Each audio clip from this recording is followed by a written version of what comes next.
තියෙන්නේ සමගි මාවත. සමගි මාවත කියන්නේ බොහෝම සමගාමී පැත්තක්. මේ සමගි මාවතේ කට්ටිය නමේ හැටියටම බොහොම සමගියෙන් සාවධානයෙන් තමයි උන්නේ.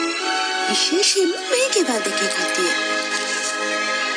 පුෂ්පිකා අක්කේ අනේ සිරිනි නංගී දහසක් මල් විකසිත වන මේ හිමිදිරි උදෑසන සුබම උදෑසනක් වේවා. අනේ අක්කටයි අක්කගේ පවුලේ හැමෝටමයි හිතන පතන හැම දෙයක්ම ඒ අයිරින්ම සාර්ථක වෙන සුබම සුබ උදෑසනක් වේවා. ඉතින් අද මොනවද? මේ ඊයේ කෙසෙල් කෙනෙක් කැපුවානේ. ඇදරියකුත් ඇති ඇතුලේ.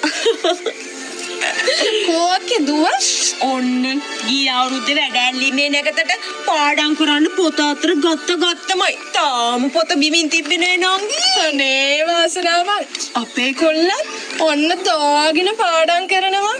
අනේ දෙයියනේ දෙන්නට මේකට කැම්පස් යන්න තිබ්බනම් කොච්චර දෙයක්ද. ඔව් එහෙනම් නංගි මං ගිහින් එන්න. බුදු සරණයි. දෙවිපිය